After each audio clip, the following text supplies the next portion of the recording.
Hey guys, welcome to my channel. So it's currently spring of 2020 and I have 4 Hoya that I want to share with you today. They're all in bud or bloom, and I wanted to kind of just show you what they look like and also give you some tips if you're trying to get your Hoya to bloom. I also just wanted to ask you guys if you could please engage with my video in any way. Liking the video really helps, and leaving a comment helps as well. And that just shows YouTube that you guys are enjoying my content, and they will recommend my videos to more people and help expand my audience. So I really would appreciate any type of engagement with this video. And yeah, thank you for doing that if you do.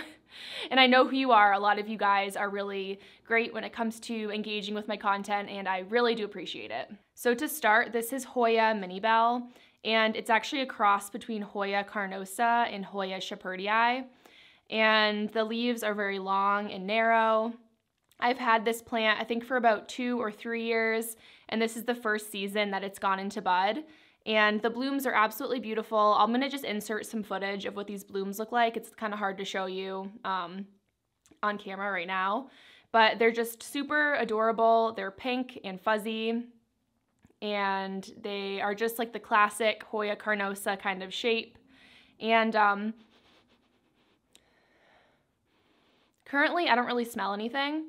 I've noticed with Hoya carnosa, the blooms will give off a different scent, or they might only smell during certain times of the day. Like I've noticed in the morning they have a scent, and in the evening. And right now they don't really smell like much. I haven't really noticed any nectar dripping from the flowers. Some Hoya drip a lot of nectar, which can be very sticky and make a really big mess like wherever you keep it. So just keep that in mind, that some Hoya do drip a lot of that sweet and sticky nectar. I know that Hoya carrii does a lot. I've heard a lot of people complain about Hoya carrii because of all the nectar that it drips. I even love this plant before the flowers open. They kind of look like little stars and maybe like little gummy candies. They're really beautiful, and I highly recommend this plant if you happen to find it at the store, or if you decide to order it online. It's totally adorable. The next plant I want to show you is over here, so let me just grab it. So this is called Hoya Super Eskimo, and the leaves are silver and speckled. It's like the highly speckled version of I think there's a regular Eskimo, and it buds all the time. So if you're looking for a Hoya that flowers, this is your girl. This guy flowers all the time. And honestly, not a big fan of the smell of the flowers. They're very floral, but they're really adorable looking. They're fuzzy and white. Right now, all of my buds on this plant are not opened currently, but when they do open up, I will get that on tape. I do have, I did get it on tape a few months ago, so I'll link that video down below if you want to see what this looks like when the buds open. But yeah, they are really white and fuzzy. They're super petite. You can see some of the buds right there compared to my hand, and they're super tiny. And I got this one from Gardino Nursery, and that's a Florida nursery.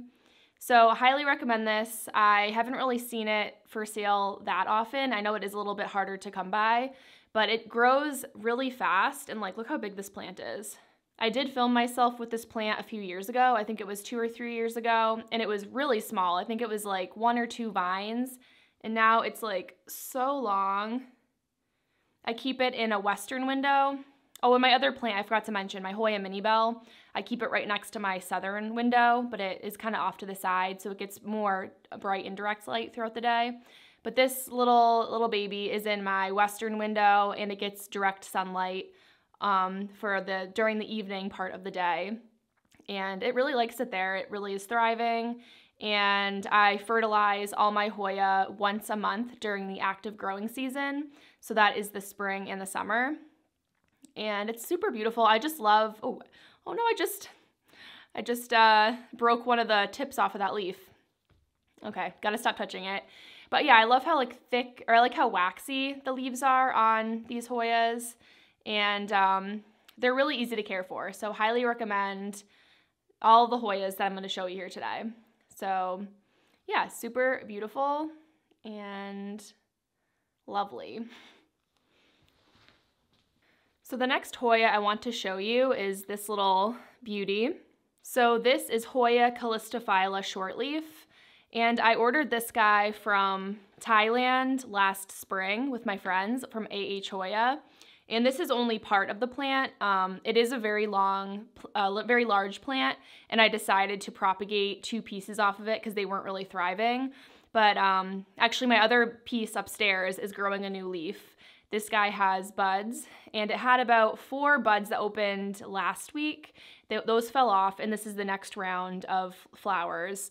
So really excited to see what this looks like because they're like a little bunch, and they are really beautiful colors.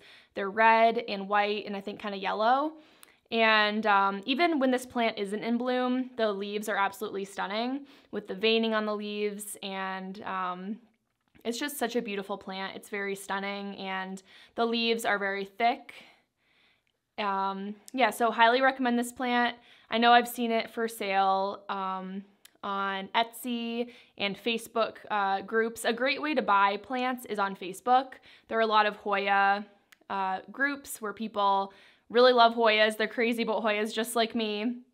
And a lot of people will sell cuttings on there. So I definitely check out the Facebook Hoya scene if you are having difficulty finding Hoya on like Etsy and eBay. Facebook is a great way to maybe trade cuttings with people and kind of get to know people in the plant community, specifically the Hoya community.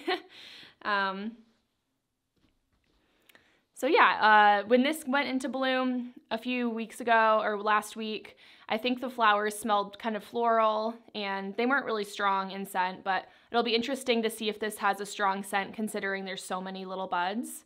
So I'll definitely update you when these open.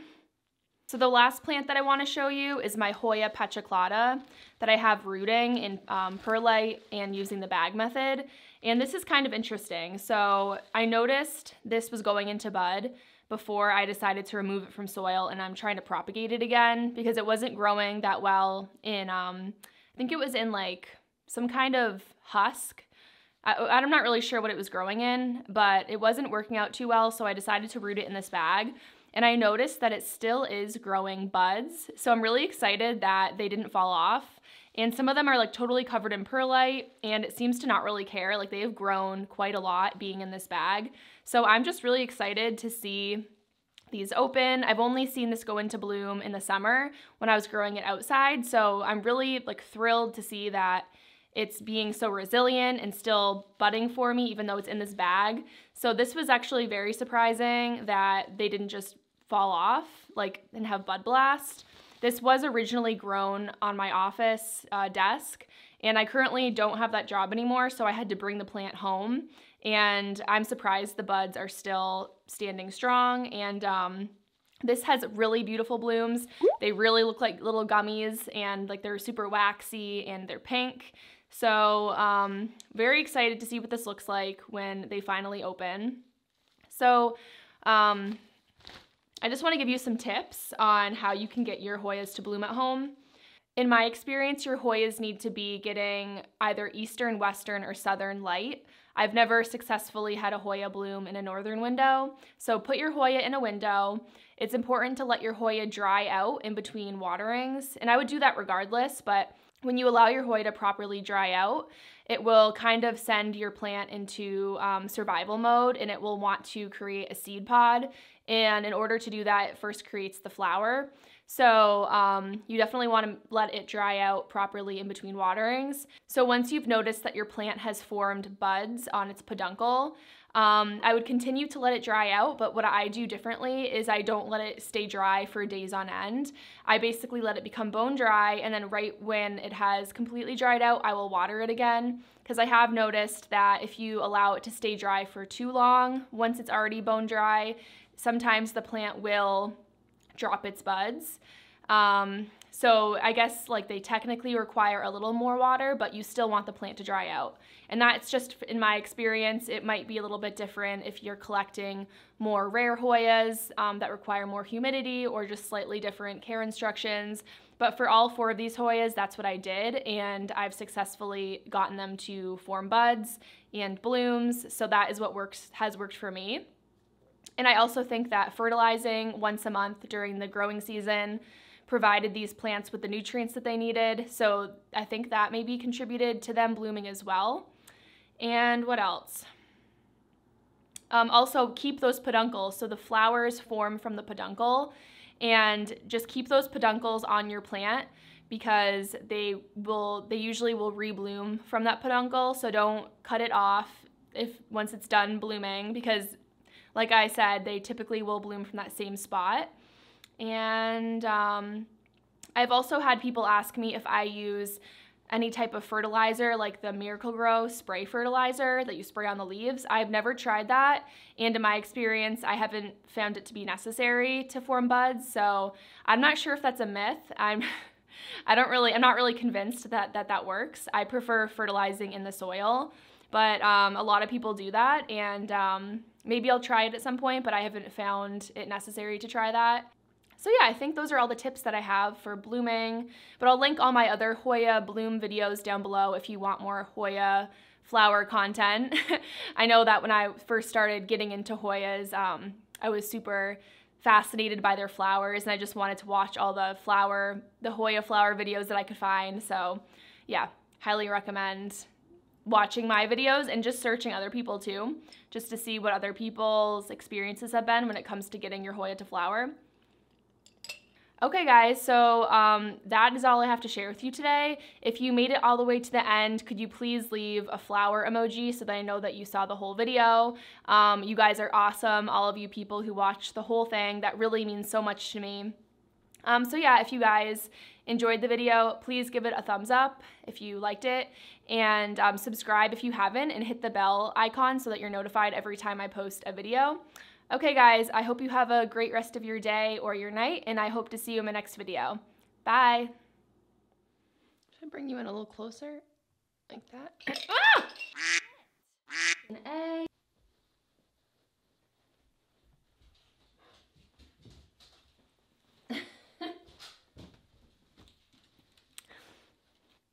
Queen. It's all good, it's all good. We're not gonna freak out. I just spilled my coffee on my rug. Trying to bring you guys closer, and somehow it didn't leave any kind of a stain.